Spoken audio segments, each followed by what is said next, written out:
વાત હવે સુરતની કરવી છે। જિલ્લામાં વરસાદી માહોલ। જિલ્લાના પલસાણા તાલુકામાં સૌથી વધુ વરસાદ ખાબક્યો છે। માફ કરશો, પલસાણા તાલુકામાં સૌથી વધુ વરસાદ નોંધાયો છે। કડોદરા સુરત માર્ગ પર પાણી ભરાયા। હરિપુરા પાટિયા નજીક હાઈવે પર વરસાદી પાણી ભરાયા। વરસાદી પાણી ભરાતા ટ્રાફિક જામ સર્જાયો। હાઈવે પર પાણી ભરાતા વાહન ચાલકોને પરેશાની થઈ રહી છે।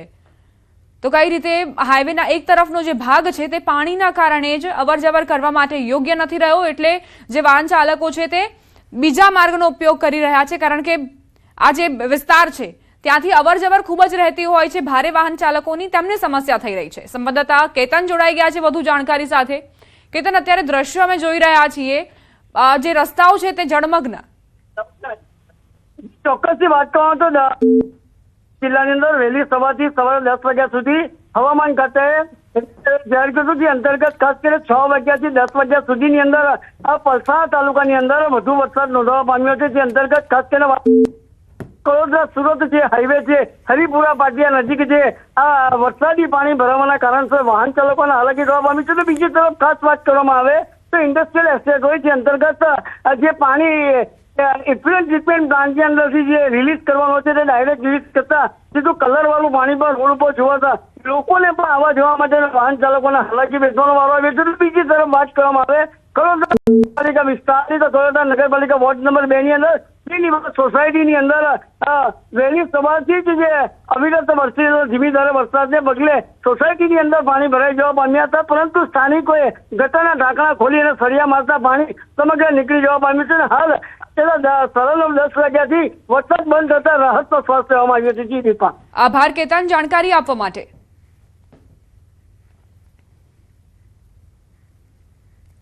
સુરતમાં ભેદવાડ ખાડીએ ભયજનક સપાટી વટાવી। ભયજનક સપાટી 7.2 મીટર સામે જળસ્તર 7.30 મીટરે પહોંચ્યું છે। ભારે વરસાદ વચ્ચે શહેરમાં રેડ એલર્ટ અપાયું છે। નીચાણવાળા વિસ્તારોની વાત કરીએ જ્યાં પૂરનો ખતરો વધુ છે, નાગરિકોને સાવચેત રહેવાની તંત્રએ અપીલ કરી છે। સુરતમાં વરસાદી સ્થિતિ પર સતત તંત્ર નજર રાખી રહ્યું છે। ભેદવાડ ખાડી જેની ભયજનક સપાટીથી તે ઉપર વહી રહી છે। ભયજનક સપાટી 7.2 મીટર છે, સામે જળસ્તર 7.30 મીટરે પહોંચ્યું છે, જેના કારણે આસપાસના જે વિસ્તારો છે ફરી એક વખત ત્યાં ડરનો માહોલ વ્યાપ્યો છે। ખાડી ઓવરફ્લો થશે, તેના પાણી વિસ્તારમાં ફરી વળશે તો લોકોને ભારે નુકસાન જશે। સુરત અને સુરત જિલ્લામાં પડી રહેલા સતત વરસાદને લઈને સુરતમાં ખાડીની સ્થિતિ ફરી ઊભી થઈ છે। ત્યારે સુરતના ભેદવાડ ખાડી, સુરતમાંથી 5 ખાડીઓ પસાર થાય છે, તેમાં ભેદવાડ ખાડી ભયજનક સપાટી વટાવી દીધી છે અને ધીરે ધીરે પાણી હવે ઓવરફ્લો થઈ રહ્યું છે। ત્યારે દ્રશ્ય જોઈ શકાય છે કે ભેદવાડ ખાડીનું પાણી વધતા હવે જે વિસ્તારોમાં પાણીની શરૂઆત થઈ ગઈ છે। સ્થાનિક લોકો અહીંયા છે, આપણે તેમની સાથે વાત કરવા પ્રયત્ન કરીશું, શું કેવું છે, કયા પ્રકારની સ્થિતિ છે, જે પ્રકારે સ્થાનિક લોકો એમની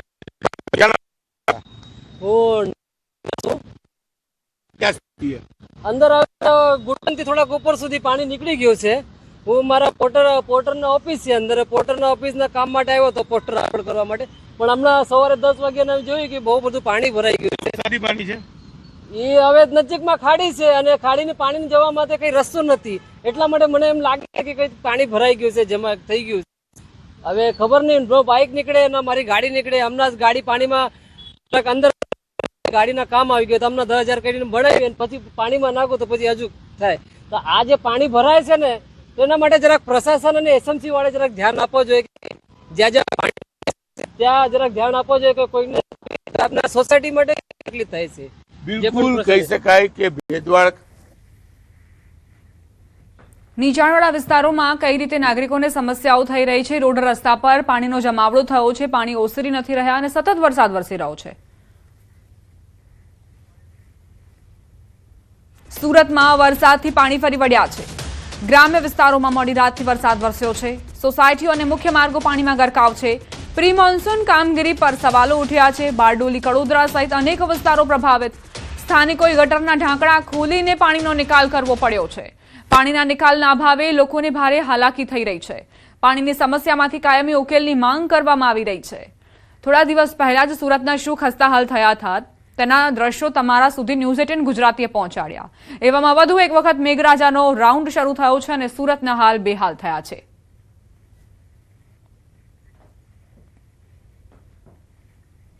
સંઘ પ્રદેશ દાદરાનગર હવેલીમાં વરસાદ ખાબક્યો છે। 4 ઇંચથી વધુ વરસાદ પડતા જનજીવન ખોરવાયું।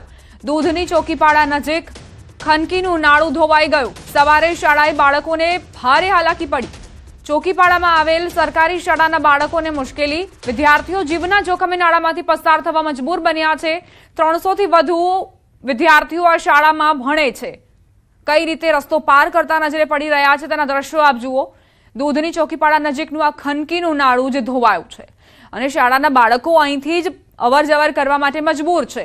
જીવના જોખમે અહીંથી પસાર થઈ રહ્યા છે કેમ કે તેમને ભણવું છે। અન્ય કોઈ વિકલ્પ તેમની પાસે ઉપલબ્ધ નથી। 4 ઇંચ વરસાદ બાદ આ ખસ્તા હાલ થયા છે નાળાના।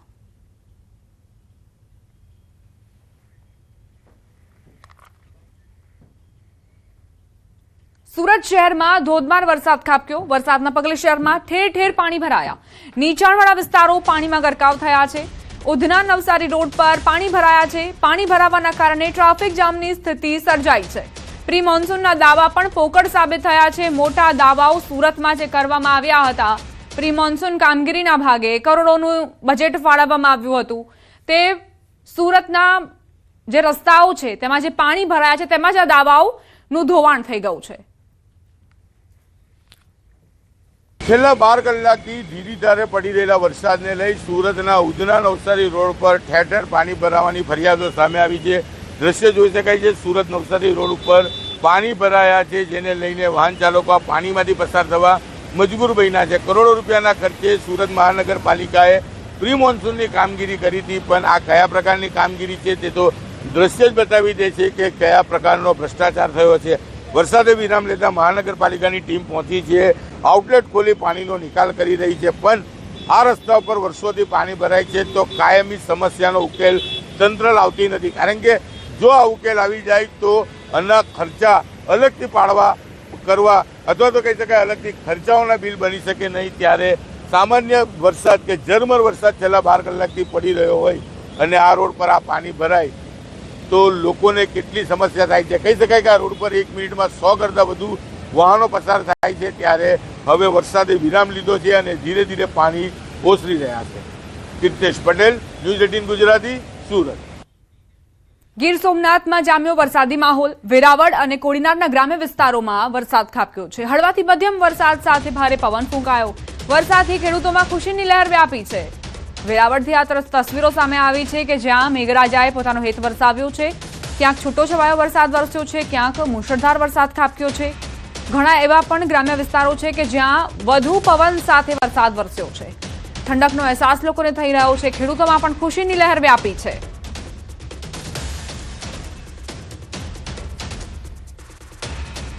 ચાર કલાકમાં 80 તાલુકામાં વરસાદ ખાબક્યો છે। સૌથી વધુ સુરતના પલસાણામાં 2.25 ઇંચ વરસાદ વરસ્યો। ગણદેવી, નવસારી અને જલાલપુરમાં 2 ઇંચ વરસાદ ખાબક્યો। બારડોલી અને ચીખલીમાં 1.25 ઇંચ વરસાદ નોંધાયો। સુરત શહેર અને મહુવામાં 1.5 ઇંચ વરસાદ ખાબક્યો। 84, ડોલવણ, કામરેજ, અંબિકામાં પણ 1 ઇંચ વરસાદ નોંધાયો છે।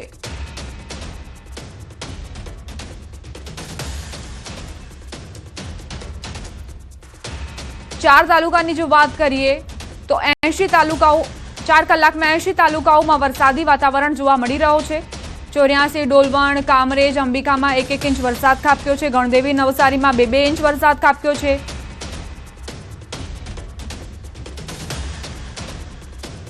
હવે રાષ્ટ્રીય સમાચારો પર કરીએ નજર। હિમાચલ પ્રદેશના ચંબા જિલ્લામાં ભારે વરસાદ અને વાદળ ફાટવાની ઘટનાઓથી સ્થિતિ ગંભીર બની છે। ભરમૌર અને પાંગી વિસ્તારમાં નદીઓ અને નાળાઓમાં પાણીનો પ્રવાહ અચાનક વધી ગયો જેના કારણે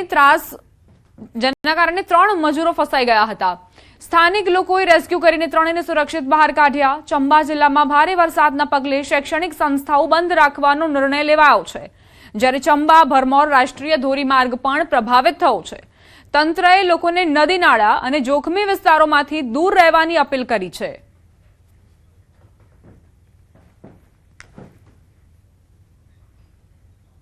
અન્ય સમાચારો પર કરીએ નજર। અમદાવાદથી સમાચાર। ફટાકડાના ગોડાઉનમાં પોલીસના દરોડા। અમથાપુરમાં ફટાકડાના ગોડાઉનમાં રેડ પાડવામાં આવી છે। અંબિકા ટ્રેડલિંક ફટાકડા ફેક્ટરીમાં તવાઈ બોલાવાઈ। 39 કરોડના ફટાકડાનો જથ્થો પકડાયો છે। પોલીસે 2 આરોપીઓની ધરપકડ કરી છે। લાયસન્સ પણ રિન્યુ ન હોવાનું સામે આવ્યું। ચાંગોદર પોલીસે વધુ કાર્યવાહી શરૂ કરી। અમદાવાદમાં ફટાકડા ફેક્ટરીમાં જે આગ લાગી હતી, બ્લાસ્ટની ઘટના બની હતી, તેમાં 9 વ્યક્તિ ભડતું થઈ ગયા હતા, જે બાદ હવે અમદાવાદ પોલીસ એક્શન મોડમાં આવી છે. ગેરકાયદે જે ફટાકડાની ફેક્ટરીઓ ધમધમી રહી છે તેમાં સર્ચ ઓપરેશન ચાલી રહ્યું છે. અંબિકા ટ્રેડ લિંક ફટાકડા ફેક્ટરીમાં પોલીસે તવાઈ બોલાવી, જ્યાં 39 કરોડના ફટાકડાનો જથ્થો પકડાયો છે. સંવાદદાતા ઋત્વિજ લાઈવ જોડાઈ ગયા છે, તેમની પાસે વધુ જાણકારી લઈશું. ઋત્વિજ, અત્યારે આપ ક્યાં છો? કેવા પ્રકારની કાર્યવાહી પોલીસની?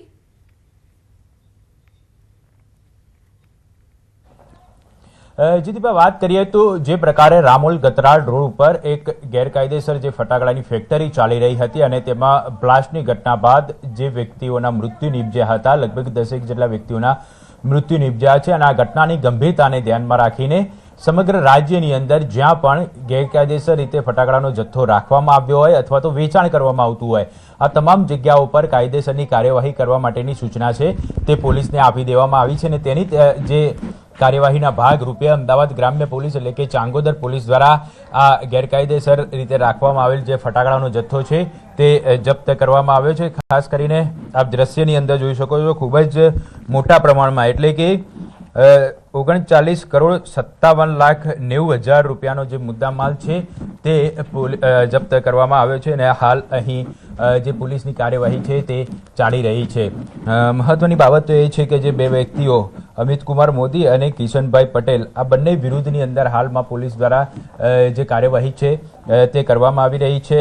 અલગ અલગ જે કાર્ટૂનો છે તે ભરીને અહીંયા તેમાં ફટાકડા ભરીને રાખવામાં આવ્યા હતા. અને જો ફાયર સેફ્ટીની વાત કરીએ તો અહીંયા ફાયર સેફ્ટી માટે જે પૂરતી વ્યવસ્થા જે પ્રમાણે અહીં આ જે ફટાકડાનો જથ્થો રાખવામાં આવ્યો છે તે પ્રમાણેની ફાયર સેફ્ટી પણ ન હોવાનું હાલમાં જાણવા મળી રહ્યું છે. એટલે હાલમાં પોલીસ દ્વારા આ સમગ્ર મામલે કાર્યવાહી પણ કરવામાં આવી છે. પરંતુ કહી શકાય કે ખૂબ જ મોટા પ્રમાણની અંદર આ ફટાકડાનો જથ્થો છે તે મળી આવ્યો છે. BNSની કલમ 125, 288 સહિતની જે વિસ્ફોટક અધિનિયમ છે તે તમામ કલમો હેઠળ હાલમાં પોલીસ દ્વારા કાયદેસરની કાર્યવાહી કરવામાં આવી છે. પરંતુ ખૂબ જ ગંભીર બાબત કહી શકાય, જે 2 ગોડાઉનની અંદર આ જથ્થો મળી આવ્યો છે તેના જે લાયસન્સ સહિત જે મંજૂરીઓ હોય છે અલગ અલગ વિભાગની તે મેળવવામાં આવી હતી કે કેમ, આ તમામ બાબતોને લઈને તપાસ હાલ કરવામાં આવી રહી છે. અલગ અલગ જે રાજ્યની અંદર અનેક જગ્યાઓ ઉપર હાલમાં ફાયર બ્રિગેડ છે, પોલીસ છે, આ ઉપરાંત અન્ય જે સંલગ્ન વિભાગો છે તેમના દ્વારા આ પ્રકારે ચેકિંગ કરવામાં આવી રહ્યું છે. ફાયરની NOC, લાયસન્સ રિન્યુ, આ તમામ બાબતોની ચકાસણી કરવામાં આવી રહી છે. અને અલગ અલગ જગ્યાઓ ઉપર છેલ્લા 3 દિવસથી ચેકિંગની કામગીરી હાથ ધરવામાં આવી છે. જી આભાર ઋત્વિજ, જાણકારી આપવા માટે. આગળ પણ અપડેટ્સ લેતા રહીશું.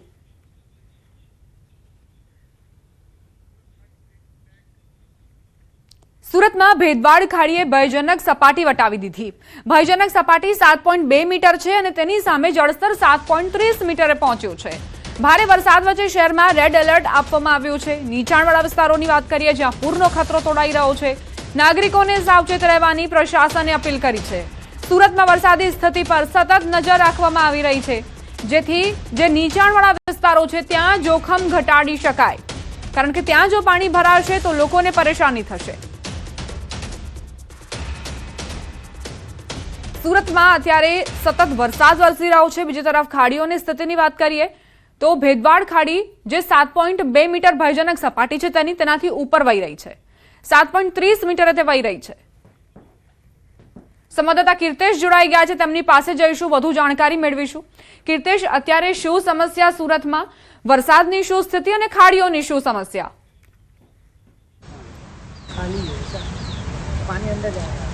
બિલકુલ આખી રાત વરસાદ વરસ્યા બાદ સવાર થતા વરસાદે વિરામ લીધો છે, પણ કહી શકાય કે સુરતના લોકો માટે બધી એક વખત સંકટ તોડાઈ રહ્યો છે. કારણ કે સુરત ગ્રામ્યમાં પડેલા વરસાદને લઈ સુરતના મધ્યમાંથી પસાર થતી 5માંથી એક ખાડી ભેદવાડ ખાડી તેની ભયજનક સપાટી 7.2 મીટર વટાવી 7.30 મીટર પર વહી રહી છે, જેને લઈને હવે ખાડી ઓવરફ્લો થતા રેસિડેન્ટ વિસ્તારોમાં પાણી ભરાવાની શરૂઆત થઈ ચૂકી છે. હજુ તો ખાડીપુરના પાણી ઓસર્યા નથી, લોકોને વળતર ચૂકવાયા નથી, ત્યાં તો ફરી એક વખત ખાડીપુરની સ્થિતિ ઊભી થઈ છે. 5માંથી એક ખાડી ઓવરફ્લો થઈ ચૂકી છે. ધીરે ધીરે તમામ ખાડીઓના પાણીના જળસ્તર વધી રહ્યા છે. ત્યારે સ્થાનિક લોકો આપણી સાથે જે આપણે લોકો સાથે વાત કરવાનો પ્રયાસ કરીશું, શું સ્થિતિ છે, કયા પ્રકારે સમસ્યાઓ છે. કારણ કે જે પાણી છે લોકોના ઘર અંદર છે ને લોકોને આ જ પાણી વચ્ચેથી પસાર થવું પડી રહ્યું છે. લોકો હેરાન થઈ રહ્યા છે. ત્યારે આપણી જોડે સ્થાનિક લોકો છે, આપણે વાત એમની સાથે કરવાનો પ્રયાસ કરીશું. સૌથી પહેલા તો આપનું નામ? લક્ષ્મણભાઈ, ક્યારથી પાણી ભરવાની શરૂઆત થઈ છે? કેટલી સમસ્યા તો અહીંયા ઘણા સમયથી છે. આજે સવારે 7:30 વાગ્યા પછી પાણી ભરવાનું ચાલુ થયું. 1 કલાકની અંદર આ પાણી અમારા ઘૂંટણની ઉપર પહોંચી ગયું છે. આ પાણી વરસાદી છે, ખાડીનું છે? આ પાણી ખાડીનું છે. વરસાદ ના પડે તો એ પાણી અહીંયા ભરાઈ જ જતું છે. અમને ખાડી પુરાવ્યા હતા, કેટલું પાણી હતું? હમણાં પાણી હતું, અમારા ડબલ બેઝમેન્ટ ડૂબી ગયા હતા ને પ્લસ 3 ફૂટ અમારા બેઝમેન્ટમાં પાણી ભરાઈ ગયું હતું. તો અત્યારે હવે ધીરે ધીરે પાણી વધી રહ્યું છે. અત્યારે થોડું પાણી હજુ વધી રહ્યું છે. ઘટતું પાણી નથી પણ વધ્યા જ કરતું છે. મહાનગરપાલિકા આવીને ખાલી જોઈને ચાલી જાય છે. બિલકુલ દ્રશ્ય જોઈ શકાય છે કે જે બાળકો શાળાએ ગયેલા હતા એ બાળકો આવી ગયા છે અને હવે આ બાળકોને તેમના ઘરે લઈ જવા માટેની વ્યવસ્થા કરવામાં આવી રહી છે. ટ્રેક્ટર મંગાવવામાં આવ્યું છે અને આ ટ્રેક્ટર પર સવાર થઈ અને જશે એક મહિલા છે, આપણે સીધા એમની સાથે વાત કરીશું. બેન, શું નામ આપનું? मोनिका बेन, कितनी समस्या बाड़ों को लेना है? बहुत दिक्कत हो रखी है बच्चों के लिए। अभी स्कूल से लेके आए हैं हम इतने ज्यादा पानी के अंदर। बिल्कुल, आपका बच्चों के एग्जाम चल रहे हैं, हम लोगों को बहुत बड़ी भेजना परेशानी जरूरी जरूरी तो और अभी जाएं इधर सांप घूम रहे हैं, हम पैदल नहीं जा सकते, बच्चों को लेके जाना बहुत मुश्किल वाला काम है। कभी कुछ हो गया, छोटे छोटे बच्चे हैं हमारे, बहुत बड़ी परेशानी है, कोई सोल्यूशन निकल ही नहीं कितने रहा है। दिन पहले यहाँ पानी आया था? अभी एक बार पहले बारिश आई 10 दिन पहले आया था, वापस भरा हुआ है पानी, कोई कुछ नहीं हो रखा इधर, परेशानी झेल रहे हैं हम लोग। બિલકુલ જોઈ શકાય કે નાના નાના બાળકો છે, બાળકો સાથે વાત કરવા ପାଇଁ કહ્યું બેટા અહીંયા ઉતારો. ક્યાંથી આવ્યા આપ? कहाँ से आए हो? स्कूल से। अभी घर के पास पानी है, कैसे जाओगे? अभी ट्रैक्टर से जाएंगे, देखते हैं। तो आगे पानी भरा था तो ट्रैक्टर से ही आते जाते थे? हाँ, पिछले साल अभी तो बहुत पानी भरा था, तब तो नहीं आते थे, तब तो घर में ही थे, બિલકુલ દ્રશ્ય જોઈ શકાય છે. બાળકોને આ ટ્રેક્ટરમાં ઘરે લઈ જવા પડી રહ્યા છે કારણ કે અહીંયા પાણી ભરાઈ ગયું છે. ધીરે ધીરે પાણીનું લેવલ વધી રહ્યું છે અને ખાસ કરીને આ પાણીમાં અન્ય એક વ્યક્તિ છે, આપણે એમની સાથે વાત કરીશું. મોટા ભાઈ, શું નામ? વિકીભાઈ, શું કહેશો? અહીંયા પાણી ભરાઈ છે, બાળકોને ટ્રેક્ટર અહીંયાનું કોર્પોરેશન તંત્ર એટલું ખરાબ છે. કમ્પ્લેન કરીએ તો કે તમારા બિલ્ડરને કહે, બિલ્ડરને કહે, બિલ્ડર કહે મારું બધું પતી ગયું છે, તમે એસએમસીમાં જવાબદાર કોણ? જવાબદાર કોઈ જવાબદાર લેવા તૈયાર નથી. આજે અહીંયા પાણી ભરાય છે, ખાડીનું પાણી બધું પેક મારે છે. એ છતાં બાળકોને જેને ઇમરજન્સી હોય તો અમારી જાય છે, પણ તમને ખબર નથી અમારી કેટલા સાપો નીકળે છે. કોઈને નુકસાની થઈ, કોઈની જાનહાની થઈ, મેડિકલ ઇમરજન્સી માટે બી અમે આભાર કીર્તેશ, તમામ જાણકારી આપવા માટે. તો સુરતના લોકોને કઈ સમસ્યાઓ થઈ રહી છે, અમારા સંવાદદાતા કીર્તેશે તમારા સુધી એ અહેવાલ પહોંચાડ્યો.